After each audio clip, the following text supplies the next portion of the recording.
In the previous episode, I described medical transition if trans female or non binary. And to conclude this three-part exploration of transition, I will look at trans male medical transition. And in the same episode, I said that due to how we develop, the most major operation of gender affirming surgery, if trans female, vaginoplasty, is very successful and can be completed in one operation. Whereas the equivalent trans male surgery is more complex and requires several operations. And before we begin, you may have noticed the symbol used in the cover art for this and the previous episode, a snake coiling up a staff. This was based on the rod of Asclepius. However, you may have also seen similar depictions with two snakes coiling up a staff, and this is a caduceus, and both have been used to represent medicine and healing. However, whilst the caduceus initially was more widely used, the rod of Asclepius has supplanted it. And if you'd like to learn more about these two symbols, the Science Museum Group has a blog, The Symbols of Medicine, a story of snakes, staffs, and Greek gods. Welcome to Transwise Transstrong. I am Caroline O'Reilly. Episode 24, Transition Medical if Trans Male. As before, I will examine medical transition by first exploring non-surgical and then surgical. And the first area is gender affirming hormone therapy, GAHT, which is not an inversion of trans female GAHT. The aim of trans male GAHT is, in a sense, to replicate cisgender male puberty by bringing about secondary sex characteristics, which is achieved just by taking the hormone testosterone, which will result in menstruation stopping and the lowering of the ovaries' ability to make estrogen. Therefore, before embarking on GAHT, if there is a desire to have biological children in the future, then egg preservation should be considered. However, before trans male GAHT can be prescribed, like trans female GAHT, a clinical criteria must be met. And in my case, that was a diagnosis by an authorized psychologist of gender dysphoria.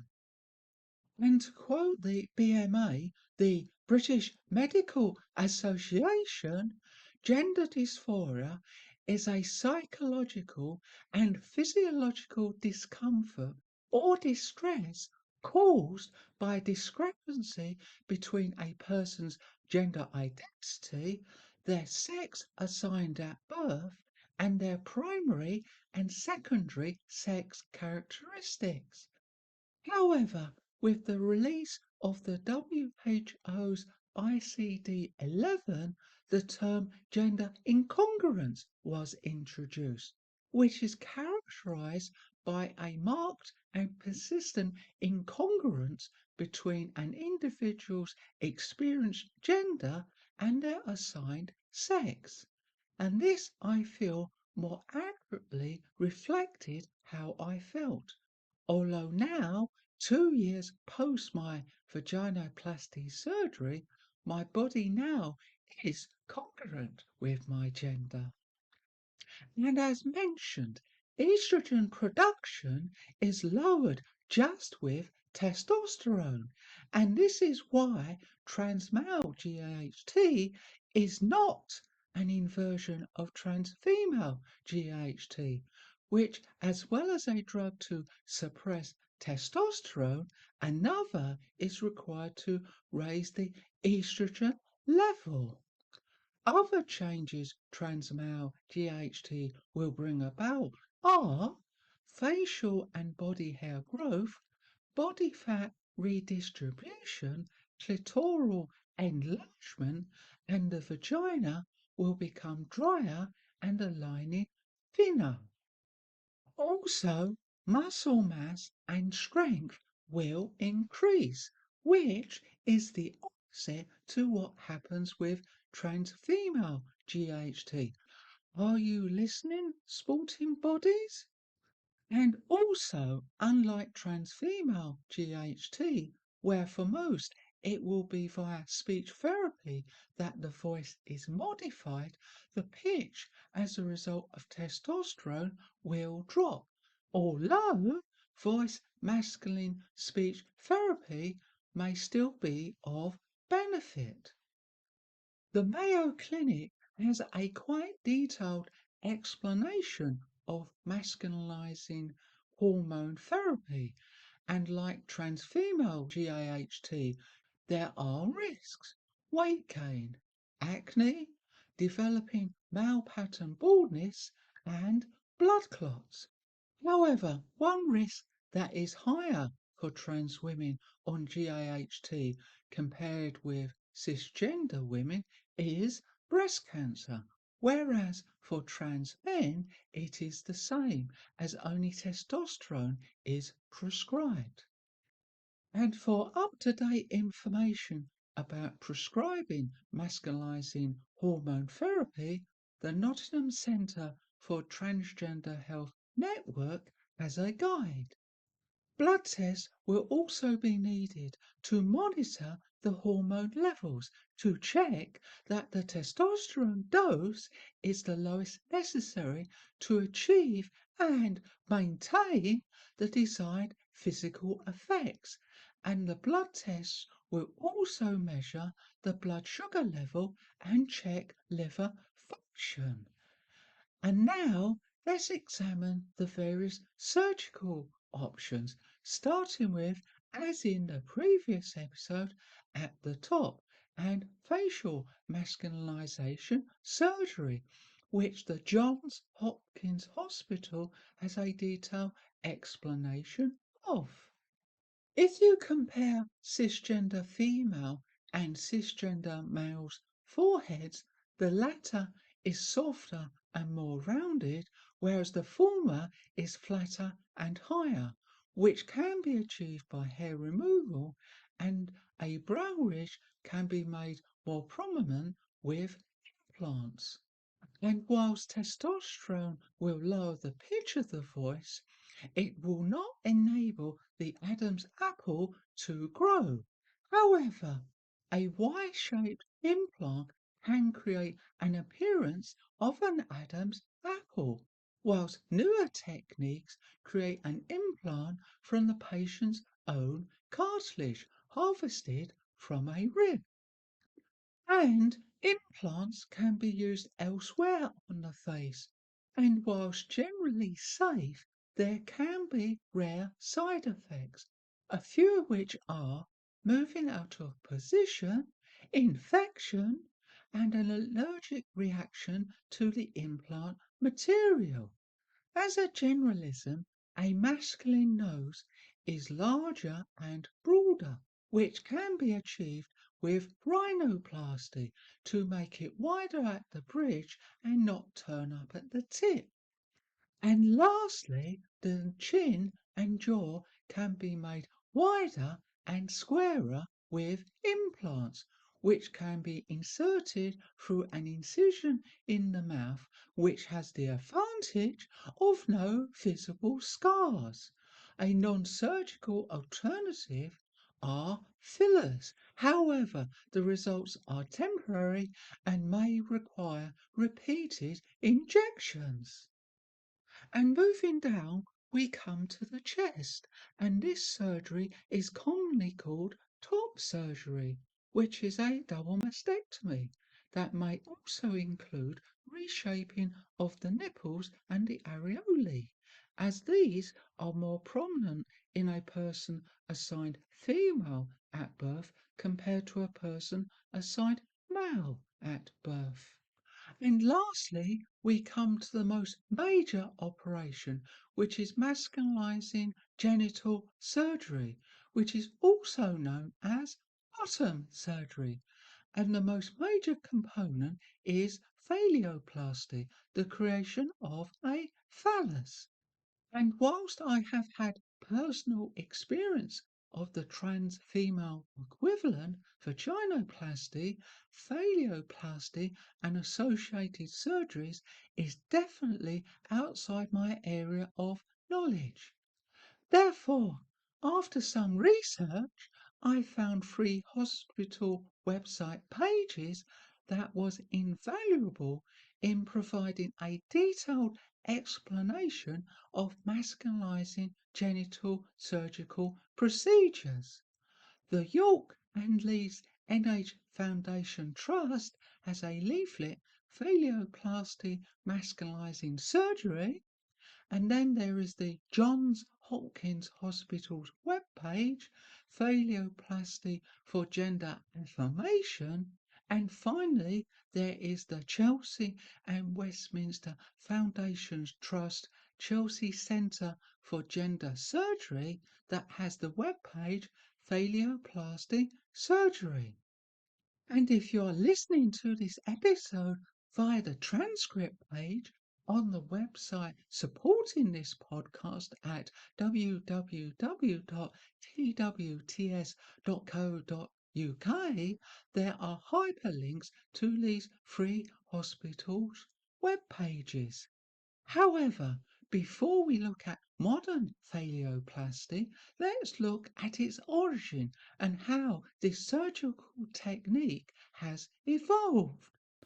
The first phalloplasty was performed by Nikolai A. Bogoras, who was born in 1874 in Taganrog, Russia, and studied medicine at the Medical Academy for Military Surgeons in St. Petersburg.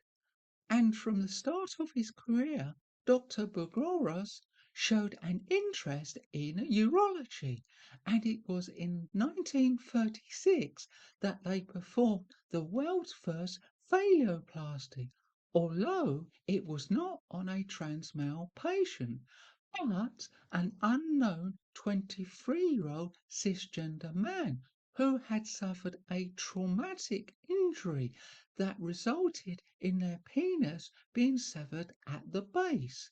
Dr. Bogoras created a penis using a tubed abdominal flap and from the patient's own rib cartilage for rigidity, and later a tubalized flap of scrotal skin was used for the construction of a urethra.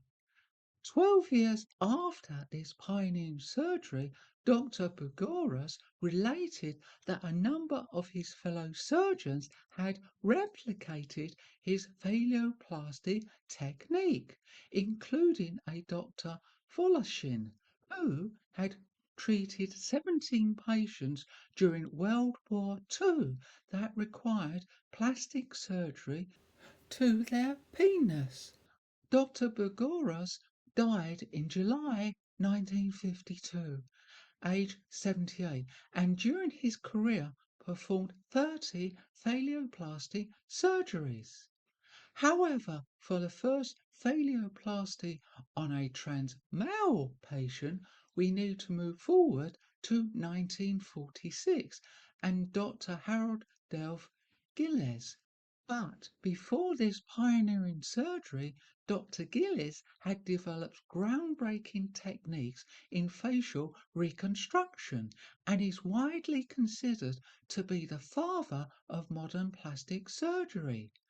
Harold was born in Dunedin, New Zealand in 1882 and qualified as a doctor in 1906 and was made a Fellow of the Royal College of Surgeons in 1910.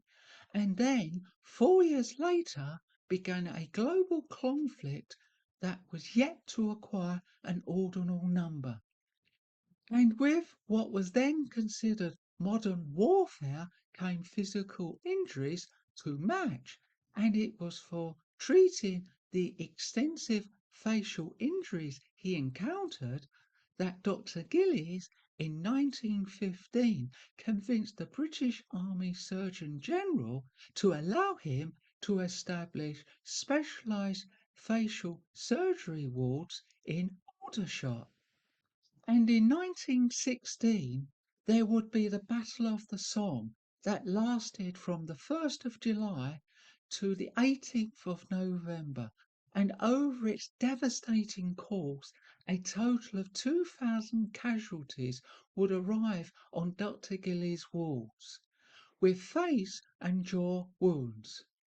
Then Dr. Gillies moved his team to Frognall House, a converted old mansion in Sidcup, Kent, in June 1917, which would become known as the Queen's Hospital, later renamed Queen Mary's Hospital.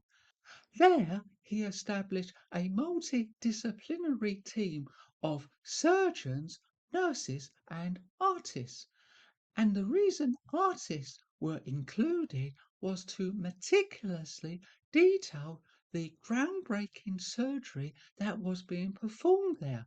And a total of 2,500 soldiers underwent facial reconstruction surgery at the Queen's Hospital. Then, 12 years after the end of the First World War, in 1930, Dr. Gillies was knighted for his pioneering work in plastic surgery. During the Second World War, Sir Gillies set up a network of surgical units across the UK, and it was after the Second World War in 1946 that Sir Gillies performed a series of surgeries on a fellow physician, Dr. Lawrence Michael Dillon, which was the first phaleoplasty on a trans male patient. This procedure required a total of 13 separate operations, and the techniques that Sir Gillies developed would be the standard for the next 40 years. And it was Sir Gillies who also performed Britain's first vaginoplasty when he operated on Roberta Cowell in 1951. He would continue to work and teach until his death in 1960, at the same age that Dr. Bugoras died, 78. The next development originated in China in 1978 and was the radial forearm free flap technique, and was first officially published in the National Medical Journal of China in 1981. And then in 1982, Dr. Ru Yao Sung and his team introduced the technique to the West by publishing their landmark paper, The Forearm Flap, in English. And 2 years later, in 1984, Doctors Zhuang and Ho Weiheng dramatically improved the radial forearm free flap technique with their tube within a tube method that constructed the shaft and the urethra in a single stage, and this became the basis for the global standard for phaleoplasty. However, their technique did have some issues, and up to 42% of their patients may have required additional surgical revisions. Then, in 1993, doctors Gottlieb and Levine refined the radial forearm flap technique by redesigning how the tissue was harvested and placed the urethra more centrally. And before we look at modern phalloplasty surgery, there are a number of other surgical procedures that a patient may want, and these should be performed before phalloplasty surgery. These may include a hysterectomy, which may be total, where the womb and cervix are removed, or subtotal, where the main body of the womb is removed, but the cervix is left in place. And at the same time as the hysterectomy surgery, the fallopian tubes may be removed. This is called a salpingectomy, and the ovaries may also be removed. This is called an oophorectomy and is the equivalent to an orchiectomy that trans female patients will have as part of their vaginoplasty surgery. So now let's look in detail at phalloplasty surgery, which, as the name implies, is to create a phallus. However, there are several other procedures associated with phalloplasty.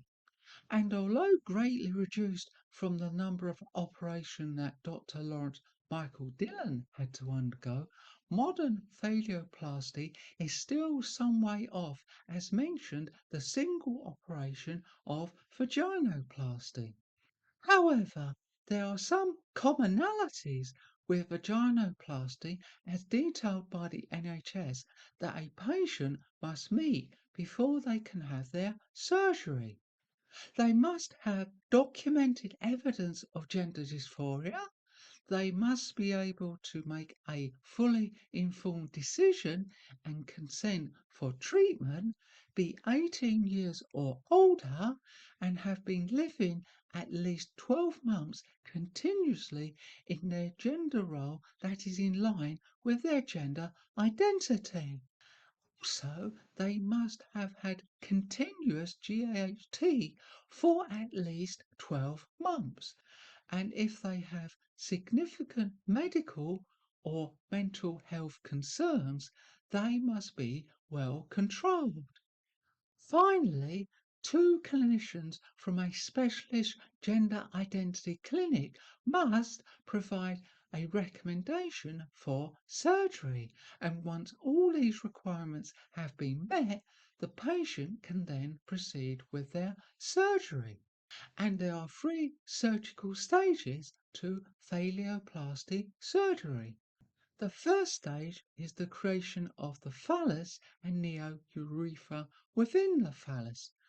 Then the next stage is gland sculpting, creating a scrotum and connecting the neourethra to the bladder. And the final stage is erectile and testicular prosthesis. And to match the three stages, there are three forms of phalloplasty. The first is radial artery phalloplasty, also known as, which we've met this term before, radial forearm free flap phalloplasty, which is the procedure of choice if the prime requirements are to be able to urinate while standing, aesthetics, and sensation. A small flap of skin from the forearm will be rolled into a tube with the skin on the inside to form the neourethra. Then a larger flap of skin with the skin on the outside will encase the neourethra.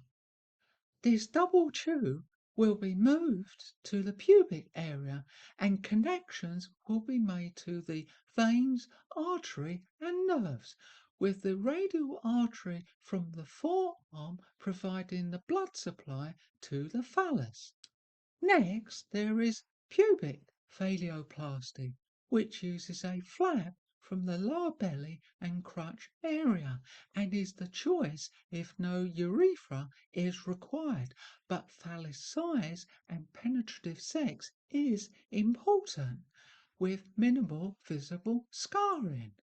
This rectangle of skin will still have its original blood supply and nerve connections to the clitoris and pubic area, and is folded into a tube to form the phallus, and abdominal skin is moved down to cover the area where the skin flap was removed.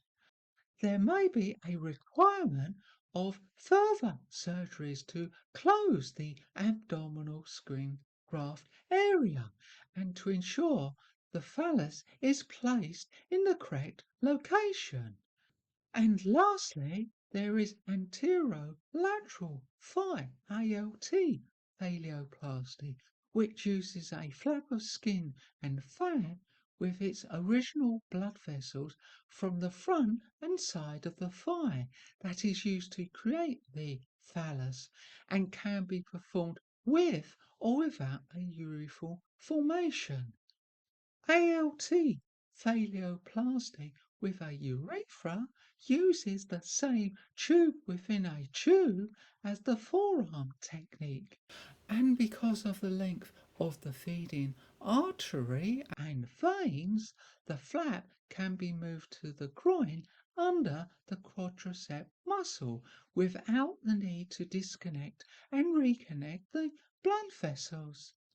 ALT phaleoplasty without a urethra requires a smaller width flap and is sometimes chosen if a patient wants to potentially have sensation in the phallus but has little abdominal fat or cannot use the forearm for the flap and is happy to continue urinating sitting down. Next comes stage 2, that will be scheduled about 5 to 6 months after the phaleoplasty, and if there is sufficient labia majora skin, this can be used to form a scrotum. This is called a scrotoplasty, otherwise adjacent skin will be used. A small minority of patients may have a vaginectomy, and if they do, then the scrotoplasty will be performed at the same time. And if the patient has a neourethra, this will also be connected to the patient's bladder at the same time. There are two forms of vaginectomy: resection and oblation. A resection vaginectomy is the removal of part or all of the vagina. However, it is associated with high rates of complications such as fistula, voiding and defecation dysfunction, and hemorrhage, and as such is often not considered worth the surgical risk. Whereas an oblation vaginectomy is where the inner lining of the vagina, the mucosa, is destroyed by electrocautery, which is a technique where electricity heats up a small metal probe. It is during stage 2 that the clitoris is relocated to the base of the penis with the potential to provide erogenous sensation, and patients may wish for their clitoris to be covered by skin so that it is not visible. This is called clitoral burying. And before penile prostheses are implanted, any additional shaping of the gland is performed.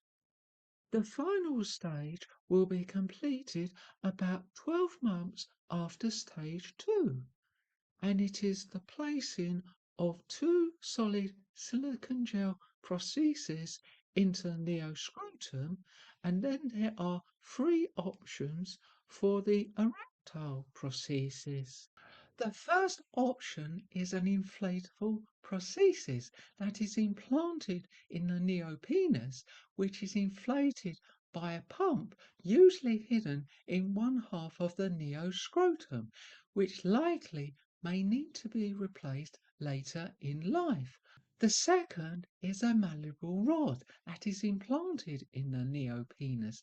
However, this technique is not used in the UK because of the damage it causes over time due to the constant pressure on the skin that the implant exerts.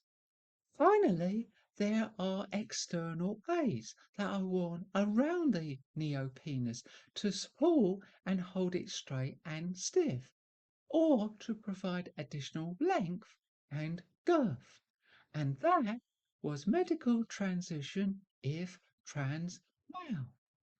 And before you go, I would like to relate a listener's question that I had earlier this year that I answered on the Have Your Say page of the website supporting this podcast. And given that soon the UK will see its sixth Prime Minister in 10 years, when Andy Burnham becomes Premier, it seems appropriate. If you became an MP, what would be the first policies you would implement? Well, I said my first policy would be to restore the provision of puberty blockers for transgender children and young adults. Next, I would address the Supreme Court ruling in April 2025 that disenfranchised trans people by reinterpreting the Equality Act 2010, although in reality it impacted trans girls and trans women to a greater extent than trans boys and trans men.